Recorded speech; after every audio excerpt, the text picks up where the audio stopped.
Wabarakatuh. Selamat pagi buat dan teman-teman.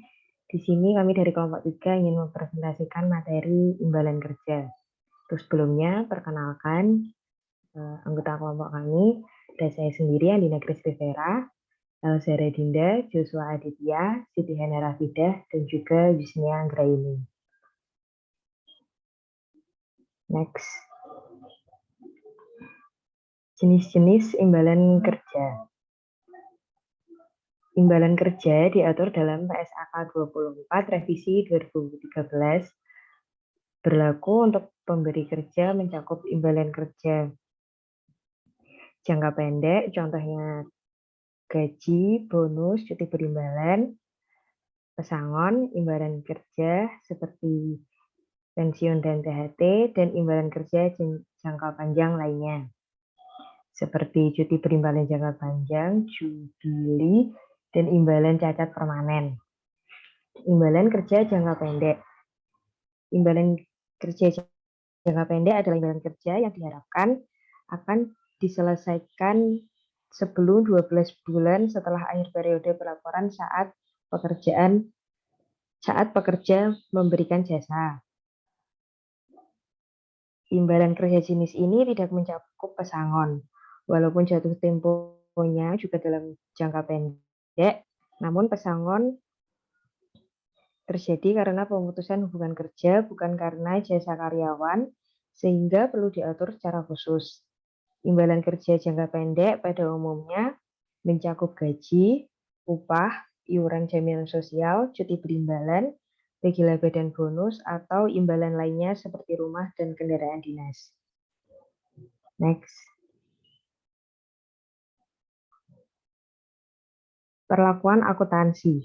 Perlakuan akuntansi atas imbalan kerja jangka pendek sangat sederhana karena tidak memerlukan perhitungan aktuaria dan tidak didiskontokan. Seluruh nilai imbalan yang menjadi hak karyawan diakui sebagai beban. Jika terdapat imbalan yang terutang, maka diakui sebagai liabilitas. Contoh 19.1 cuti berimbalan. Pada hari tua, PT Hari Tua memiliki 20 orang karyawan, di mana setiap karyawan berhak atas 6 hari cuti berimbalan dalam 1 tahun.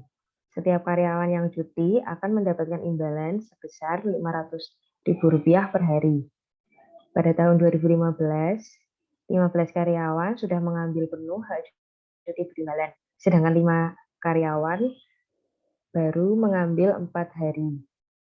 Jika cuti berimbalan tersebut tidak dapat diakumulasikan, maka pada tahun 2015 PT Hari Tua akan mengakui sebesar 55 juta, yaitu didapatkan dari 15 karyawan dikali 6 hari, yaitu 90 hari, 5 karyawan dikali 4 hari sama dengan 20 hari, jumlah harinya terdapat 110 hari. Bebannya per beban 500.000, jadi 110 hari dikali dengan 500.000, maka mendapatkan 55 juta rupiah.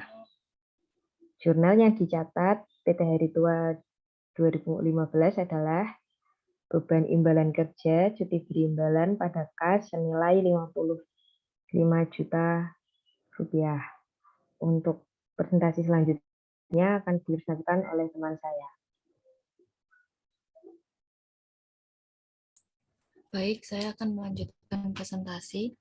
Jika cuti berimbalan tersebut dapat diakumulasikan, maka pada tahun 2015 PT Hari Tua akan mengakui tambahan beban dan liabilitas sebesar 5 juta, 5 kali 2 hari kali 5 juta, sehingga beban yang diakui tahun 2015 menjadi 60 juta.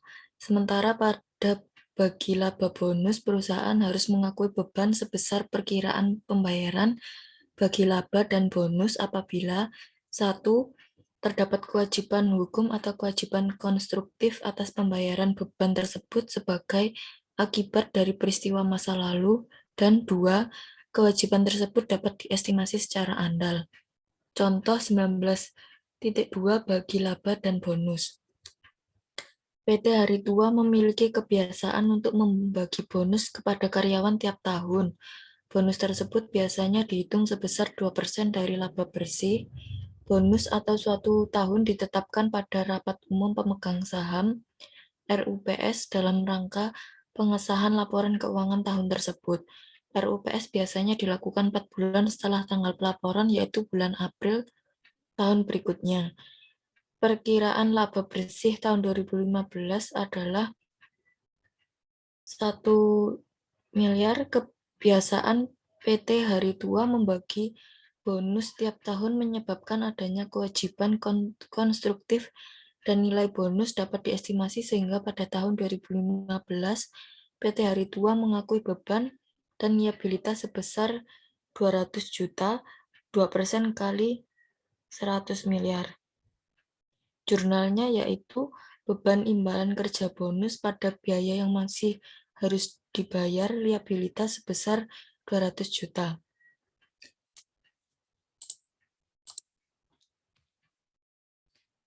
Pesangon. Definisi pesangon adalah imbalan yang terutang akibat PKK, baik yang berasal dari keputusan perusahaan diberhentikan ataupun keputusan karyawan atas tawaran perusahaan sukarela. Besarnya uang pesangon dihitung berdasarkan masa kerja. Perlakuan akuntansi, perusahaan mengakui pesangon sebagai liabilitas dan beban pada tanggal yang lebih awal di antara 1. Ketika penawaran atas imbalan tersebut tidak dapat ditarik kembali, dan 2. Ketika biaya-biaya terkait rekonstruksi telah diakui sesuai PSAK 57 Revisi 2009. Perusahaan dikatakan tidak dapat lagi menarik pesangon yang ditawarkan secara sukarela pada waktu yang lebih awal antara 1. ketika pekerja menerima tawaran, dan 2. ketika pembatasan. Presentasi selanjutnya akan dilanjutkan oleh rekan saya, Joshua.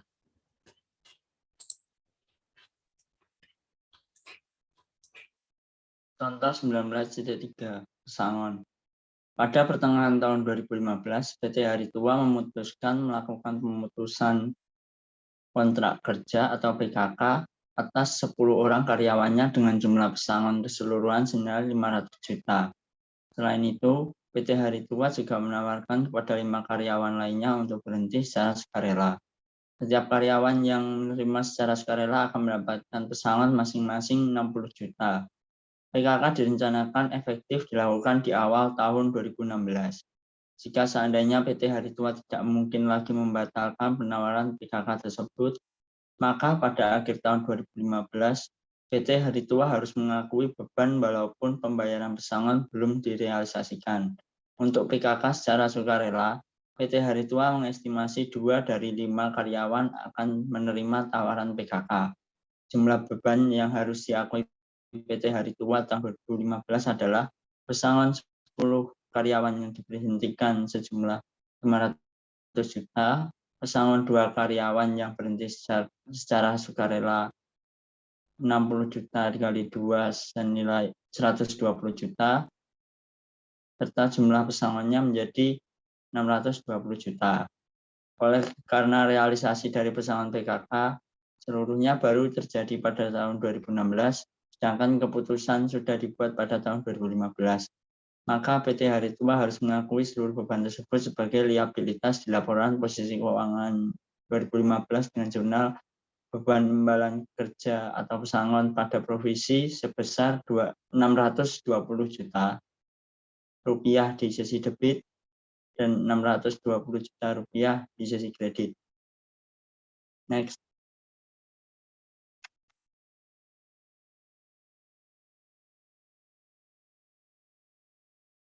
Jika sudah ada sebagian pesangon yang terrealisasi di tahun 2015, maka liabilitas yang diakui setelah dikurangi jumlah yang telah terbayar pada tahun 2016 ketika terjadi realisasi, maka PT Hari Tua akan membuat jurnal provisi pada kas di debit 620 juta, di kredit sebesar 620 juta.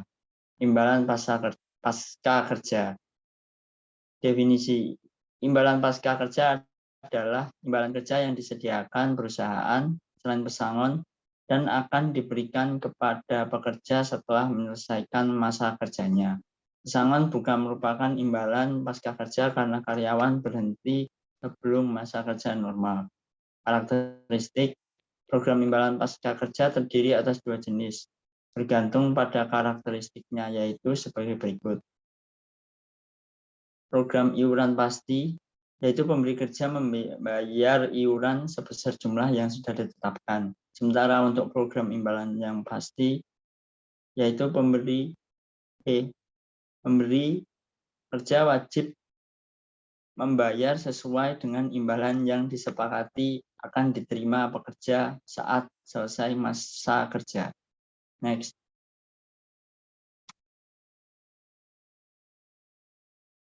Pada gambar 19.1 dapat dilihat bahwa dalam program pasca kerja melibatkan 3 pihak utama, yaitu pemberi kerja, dana pensiun, dan pekerja atau pensiunan.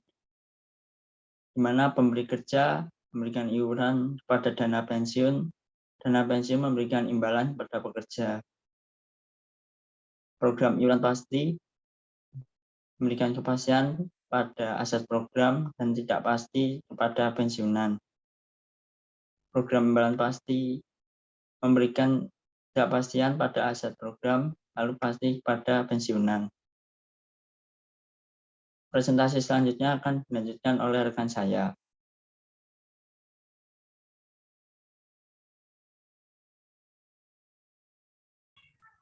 Baik, saya akan melanjutkan presentasi dari rekan saya. Berikut ikhtisar dari kedua program. Di sini ada tabel 19.1 perbandingan program iuran pasti dengan program imbalan pasti. Yang pertama, besaran iuran. Program iuran pastinya tetap atau ditentukan. Program imbalan pastinya tidak ditentukan. Lalu yang kedua, besaran imbalan. Program iuran pastinya tidak ditentukan, sedangkan program imbalan pastinya tetap atau ditentukan. Lalu yang ketiga, kewajiban entitas. Program iuran pastinya tergantung kepada iuran yang disepakati, sedangkan program imbalan pastinya tergantung kepada imbalan yang disepakati. Lalu yang keempat, risiko aktuarial. Program iuran pastinya ditanggung oleh pekerja atau pensiunan, sedangkan program imbalan pasti ditanggung oleh pemberi kerja atau entitas. Dan yang terakhir ada risiko investasi.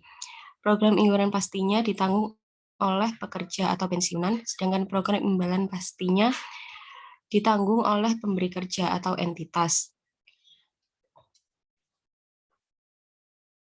Dana atas program imbalan pasca kerja haruslah dikelola secara terpisah dari karyawan perusahaan.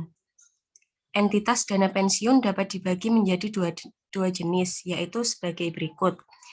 Yang pertama ada dana pensiun pemberi kerja atau DPPK, dan yang kedua ada dana pensiun lembaga keuangan atau DPLK. Yang pertama dana pensiun pemberi kerja atau DPPK, yaitu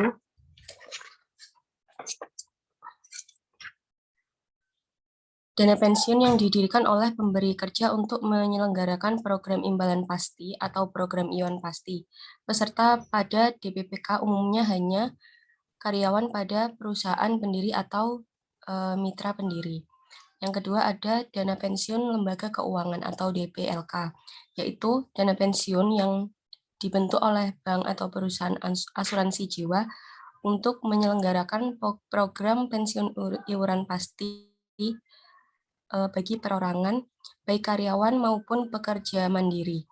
Peserta pada DPLK terdiri dari karyawan dari berbagai perusahaan atau multi pemberi kerja ataupun perorangan. Next.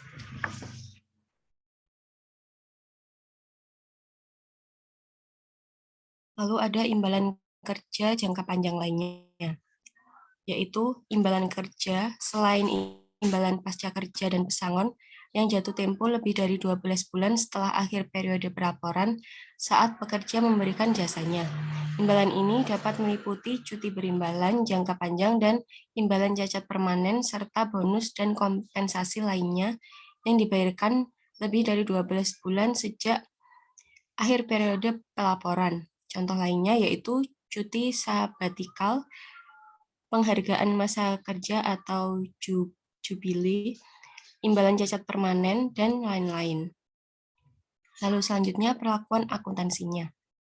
Perusahaan menghitung total nilai neto dari jumlah berikut. Yang pertama ada biaya jasa, yang kedua biaya bunga neto atas liabilitas imbalan pasti neto, dan yang ketiga ada pengukuran kembali dari liabilitas imbalan pasti neto. Next.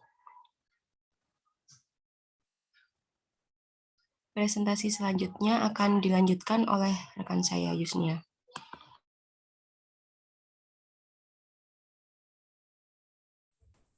Kemudian adalah imbalan pasca kerja.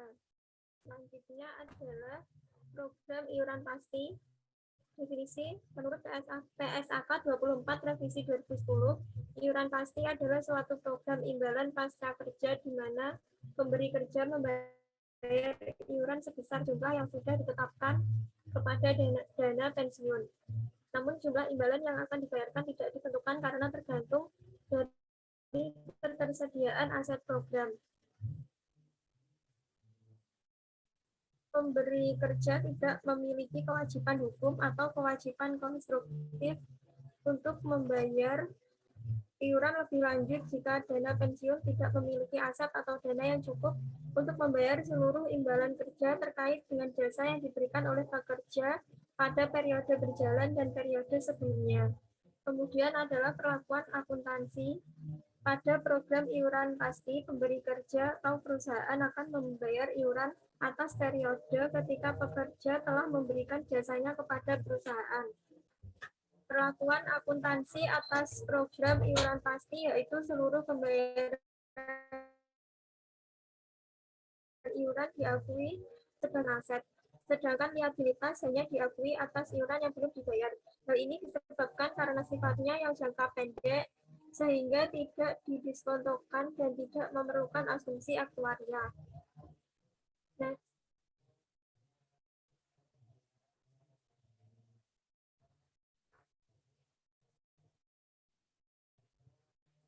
misalnya pada bulan Juni 2015, iuran pensiun yang harus dibayar oleh PT Hari Tua untuk bulan tersebut adalah 15 juta. Jika PT Hari Tua membayar seluruh iuran tersebut, maka jurnal yang dicatat oleh PT Hari Tua untuk bulan Juni adalah sebagai berikut. Beban pada debit sebesar 15 juta. Saya ulangi, beban pada kas sebesar 15 juta. Kemudian PT Hari Tua baru membayar 10 juta atas iuran tersebut sehingga akhir bulan Juni 2015, maka jurnal yang dicatat oleh PT Hari Tua untuk bulan Juni adalah sebagai berikut. Beban di sisi debit sebesar 15 juta, pada kas di sisi kredit sebesar 10 juta, dan liabilitas di sisi kredit sebesar 5 juta. Dalam contoh di atas, iuran seluruhnya jatuh tempo dalam waktu 1 bulan atau kurang dari 12 bulan, sehingga nilainya tidak didiskontokan. Jika iuran tidak jatuh tempo seluruhnya dalam jangka waktu 12 bulan setelah akhir periode saat pekerja memberikan jasanya, maka nilainya akan didiskontokan. Next.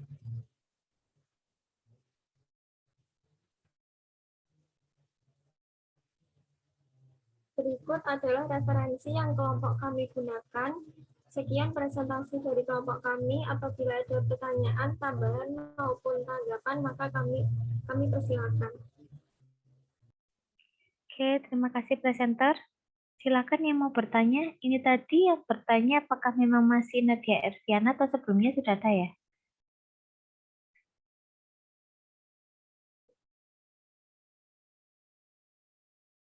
Kalau masih Nadia Erviana, silakan tambahkan 2 lagi yang mau bertanya.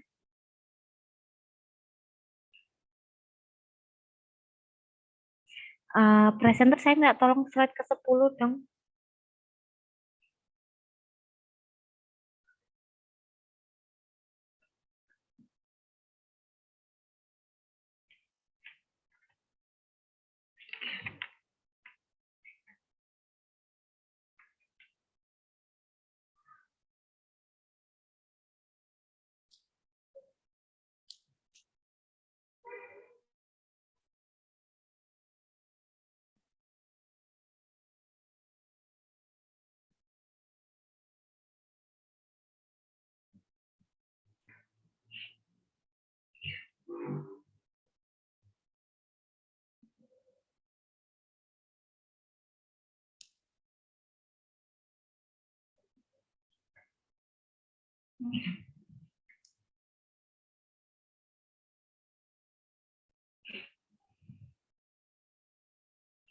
Yuk, satu lagi silakan.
Sudah, dua ini aja. Nadia sama Sekar aja yang bertanya, yang lainnya nggak ada. Oke, silakan di stop share ya.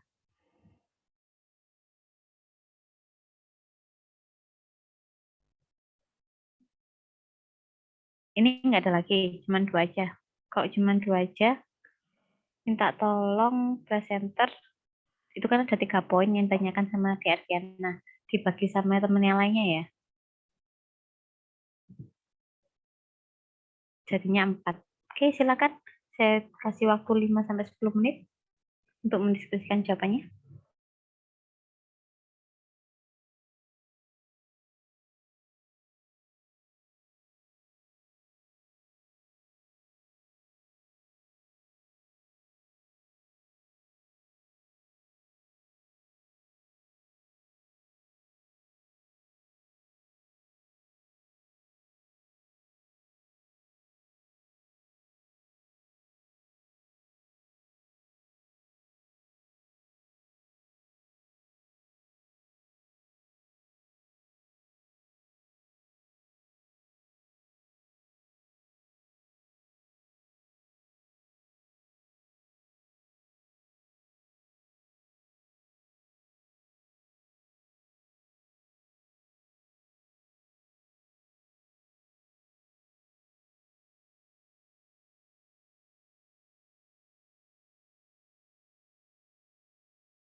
Izin menjawab pertanyaan dari Sekar, Bu.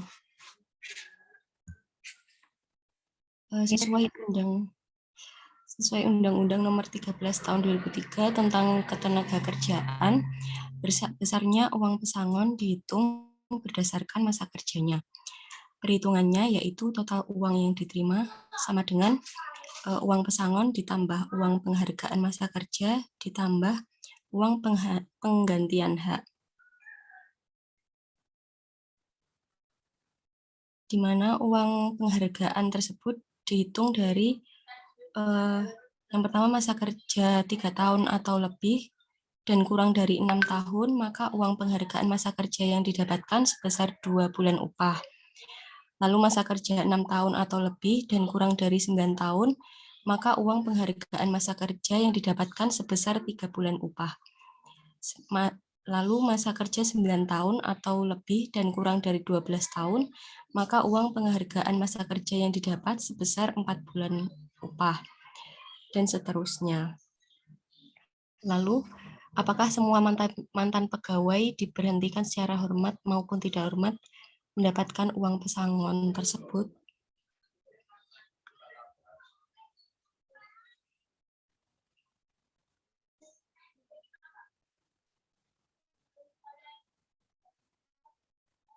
Dasar hukum terkait hal ini diatur dalam PP nomor 35 tahun 2021 tentang perjanjian kerja waktu tertentu, alih daya, waktu kerja, dan waktu istirahat, dan pemutusan hubungan kerja.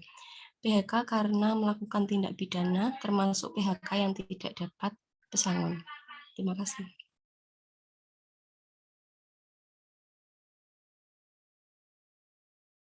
Jadi yang diberhentikan secara tidak hormat tidak mendapatkan pesangon, begitu Mbak? Iya, Bu. Oke. Selanjutnya, yang pertanyaan ini, siapa lagi yang mau jawab?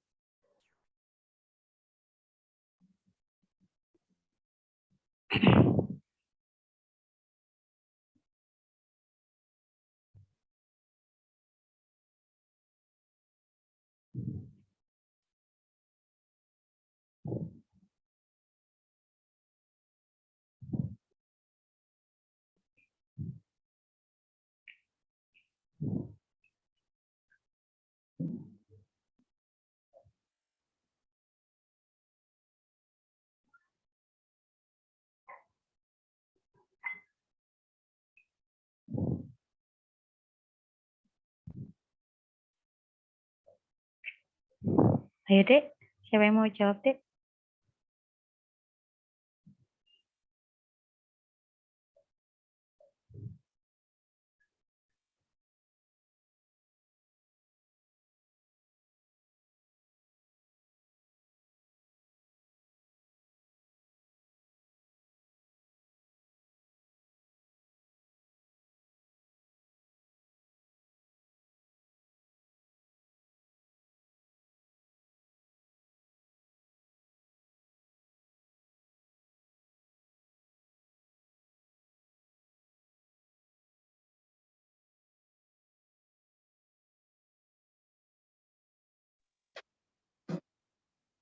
Saya akan menjawab pertanyaan dari Nadia Herfiana, Bu.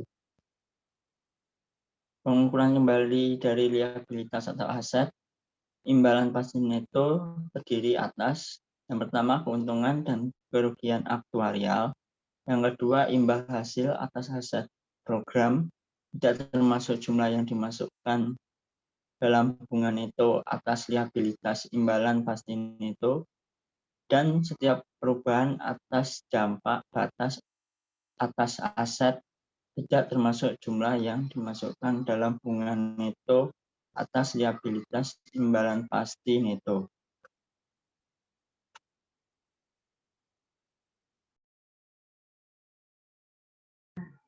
Gimana Joshua, kamu jelasin yang mana? Yang dari ketiga itu?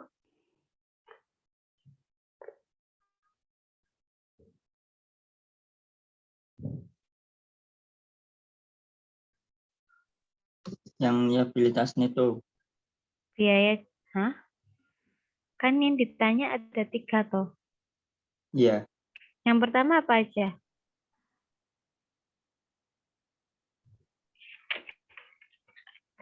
Yang pertama biaya jasa toh. Kamu lihat yang mana, Mas? Iya. Kamu jelasin yang mana? 1, 2, apa 3? Yang ketiga. Poin ketiga. Poin ketiga itu pengukuran kembali ya. Iya. Oke, yang mau jelasin yang pertama siapa nih yang biaya jasa? Karena harus urut.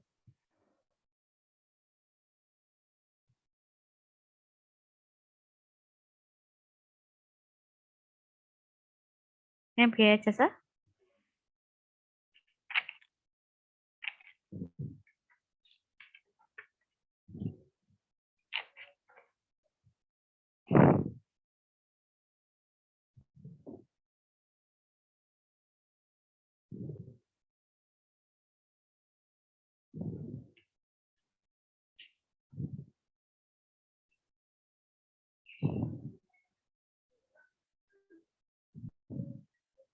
Ini sebenarnya pembahasannya itu masih ikut ke yang minggu depan ya.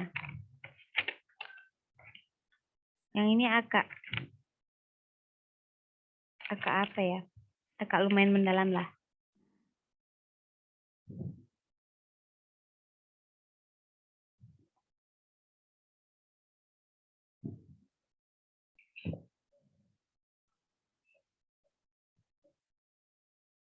Mungkin presenter bisa menjelaskan secara umumnya aja.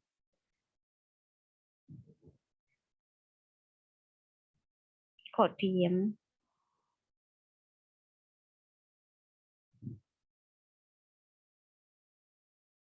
Tadi kelompoknya siapa aja ya? Angkat tangan coba.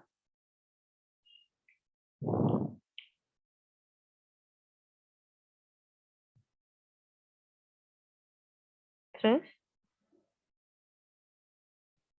Terus? Oke, 4 ini ya. 5 sama Joshua ya. Angkat tangan pakai ini.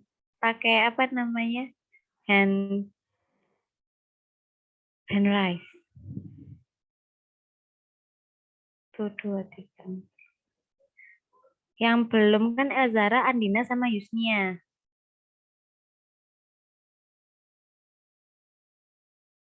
Oke, silakan biar jasa siapa? Saya akan menjelaskan yang biaya jasa. Biaya jasa terdiri dari biaya jasa kini, biaya jasa lalu, dan juga keuntungan atau kerugian atas penyelesaian.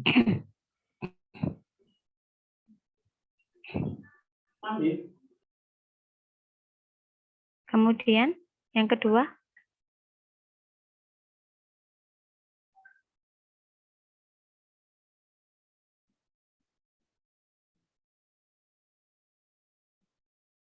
berikutnya,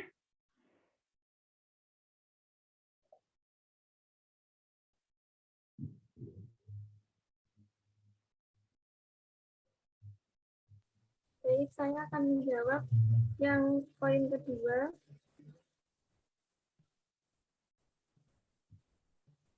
Poin kedua yaitu biaya bunga neto atas liabilitas aset imbalan pasti neto, yaitu perubahan selama periode pada liabilitas atau aset imbalan pasti neto yang timbul dari berlalunya waktu.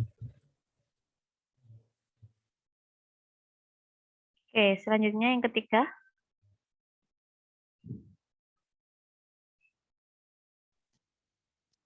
Pengumpulan kembali dari liabilitas atau aset imbalan pasti neto terdiri atas keuntungan dan kerugian aktuarial, imbalan hasil atas aset program, tidak termasuk jumlah yang dimasukkan dalam bunga neto atas liabilitas imbalan pasti neto, dan setiap perubahan atas dampak batas atas aset, tidak termasuk jumlah yang dimasukkan dalam bunga neto atas liabilitas imbalan pasti neto.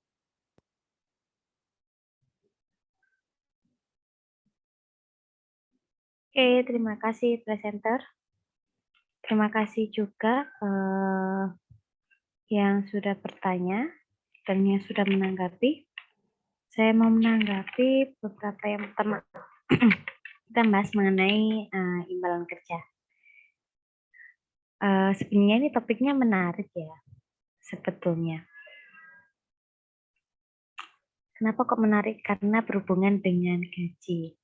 Pasti adik-adik nanti kalau kerja itu juga ditanyakan mau gaji berapa Mbak, Mas gitu. Kalau mau kerja di sini gitu kan.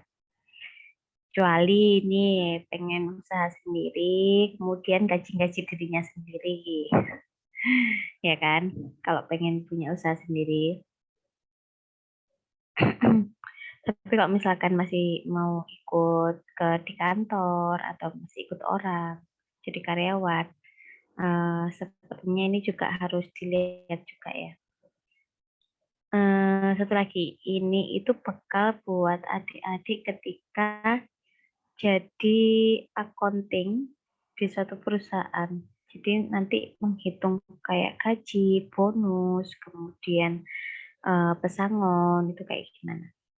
Oke, jenis-jenis imbalan kerja di sini tuh ada jangka pendek, ada jangka panjang. Yang jangka pendek ini kayak gaji, bonus, terus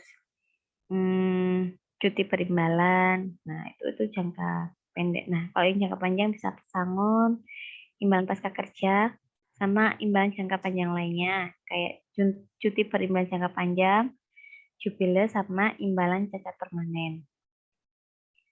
Imbalan kerja jangka pendek ini pastinya dia yang dikelola selama 1 periode atau selama 12 bulan. Sama seperti liabilitas. Nah, makanya ada liabilitas jangka pendek, ada liabilitas jangka panjang. Di sini sebenarnya prinsipnya hampir sama.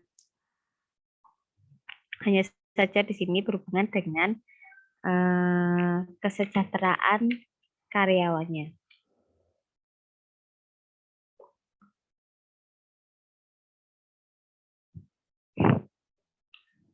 Oke.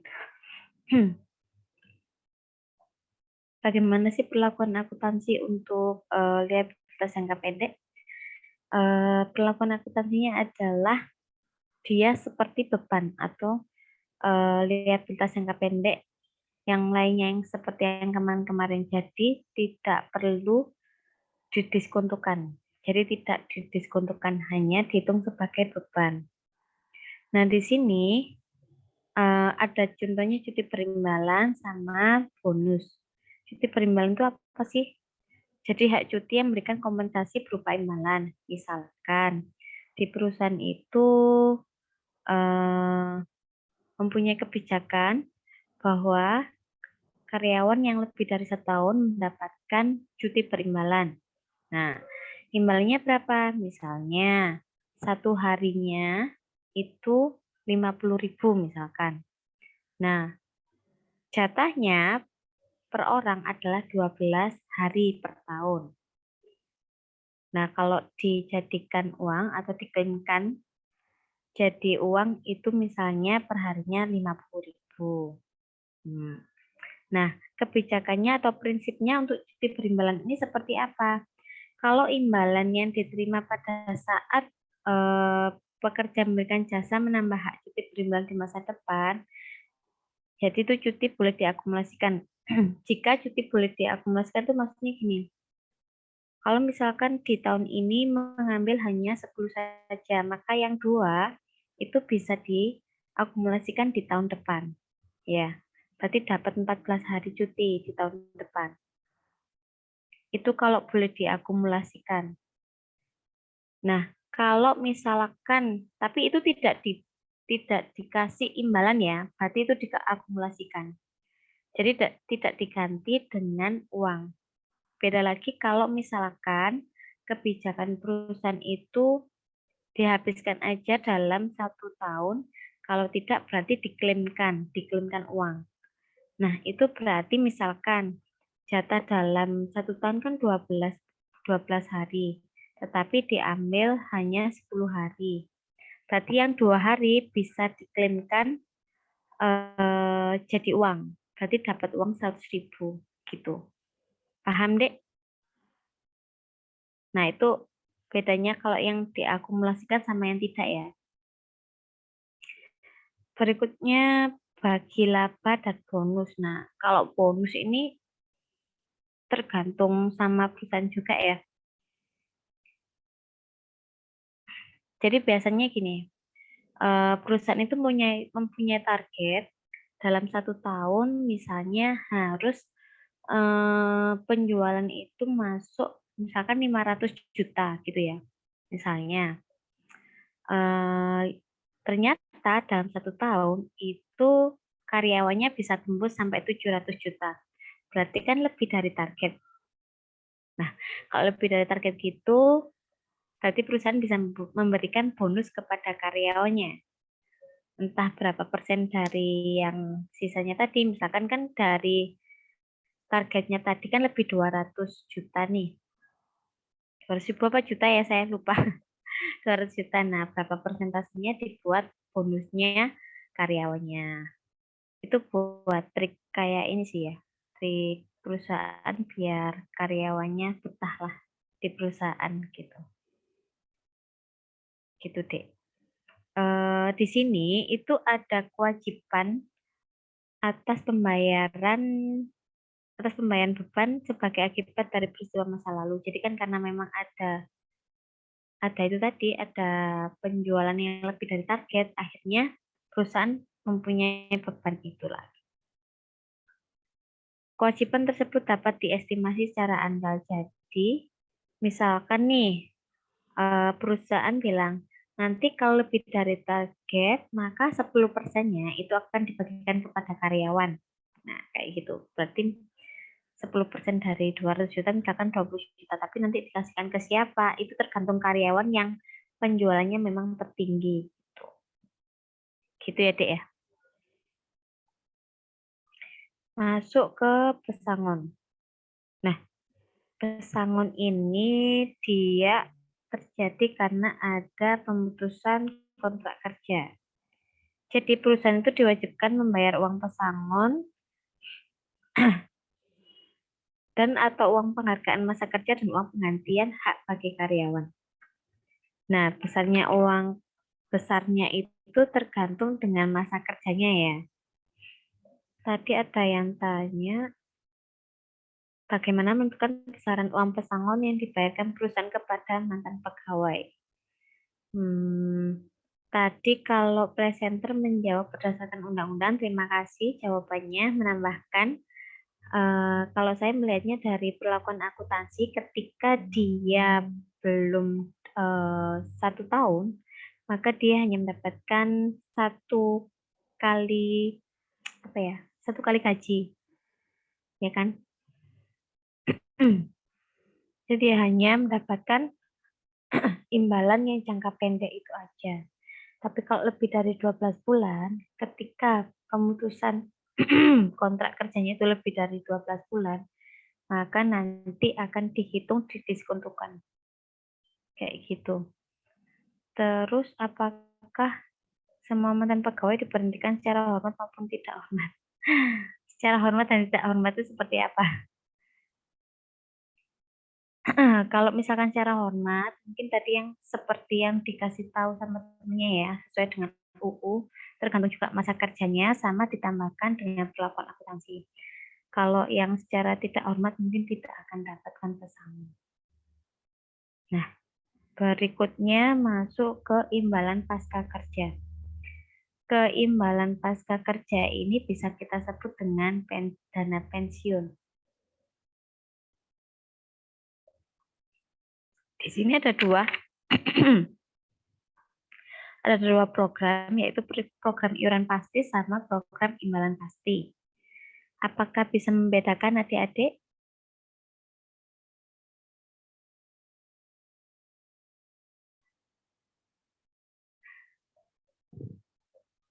Apakah bisa membedakan?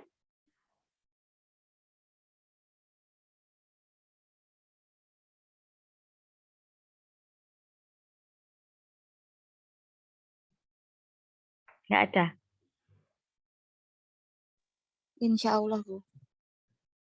Gimana Tarisa? Bisa. Insya Allah. Bisa ya? Bisa ya? Bisa nggak?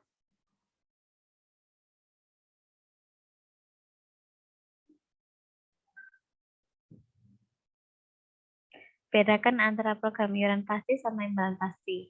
Kalau program iuran pasti, jadi si perusahaan itu akan mengambil iuran per bulan itu istilahnya sudah terukur gitu. Misalkan per bulannya diambil 50.000 untuk nantinya dana pensiun. Nah, nanti sampai pekerja itu menyelesaikan di sini ya Pak, sampai pensiun misalkan 20 tahun di situ, berarti ya 50.000 dikalikan 20 tahun itu. Makanya imbalannya dia tidak pasti karena tergantung dia akan bekerja di situ sampai berapa tahun. Nah, kalau yang imbalan pasti istilahnya di situ sudah terlihat, nanti sudah dikasih tahu di awal kalau bekerja 10 tahun sampai 10 tahun, maka nanti dapat pensiunnya segini. Kalau 20 tahun nanti segini. Berarti sudah tahu nih kalau misalkan bekerja di situ sampai 20 tahun dapat apa namanya pensiunnya berapa. Tetapi perusahaan tidak tidak mengambil iuran secara pasti. Makanya di situ tulisannya iurannya tidak pasti tapi imbalannya pasti. Karena nanti kalian udah tahu berapa lah dapatnya. Kalau misalkan kalian kerja di situ. Kayak gitu. Nah, kemudian masuk ke imbalan kerja jangka panjang lainnya. Ini yang jatuh tempo lebih dari 12 bulan ya. Di situ ada 3, biaya jasa, biaya bunga neto atas liabilitas, sama pengumpulan kembali dari liabilitas. Ini nanti saya harapkan di kelompok berikutnya itu terjawab. Karena ini di kelompok berikutnya mendalami 3 ini. Begitu, adik-adik. Ada yang mau ditanyakan?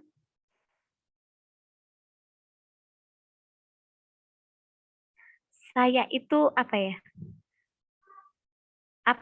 Atau bisa semangat menggebu-gebu itu tergantung sama kelasnya. Kelas ini kalem kayaknya. Jadi sayanya juga jadinya gini aja, lempeng. Kalau memang udah, ya udah. Gitu. Nggak bisa yang kayak hahaha gitu. Kalau tadi pagi saya masih hahaha gitu. Ngobrolnya masih menggebu-gebu sama kelas sebelumnya. Nggak ada yang mau ditanyakan adik-adik? Saya izin bertanya. Silakan Alvina. Tadi kan dijelaskan kalau misalkan ada 12 cuti dalam setahun. Nah, misalkan cuma diambil 10, itu yang 2 dapat itu uang itu, Uang. Bu.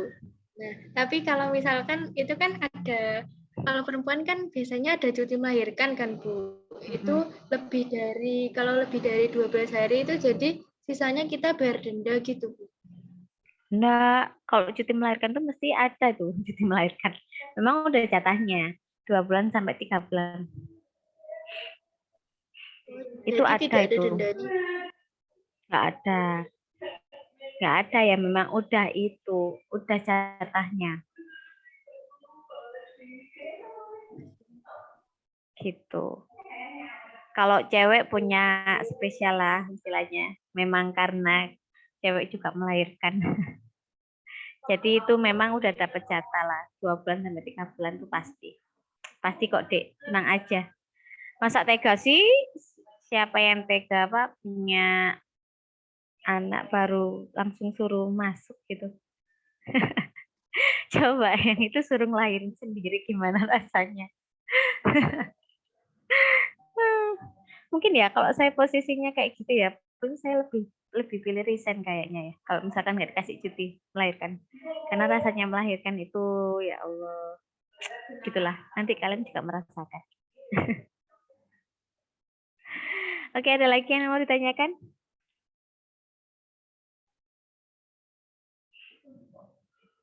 Nggak ada? Kalau nggak ada saya akhiri. Terima kasih untuk hari ini adik-adik semuanya. Semoga minggu depan lebih semangat lagi ketemu dengan saya. Terima kasih. Wassalamualaikum warahmatullahi wabarakatuh.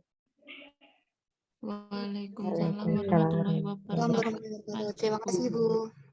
Iya.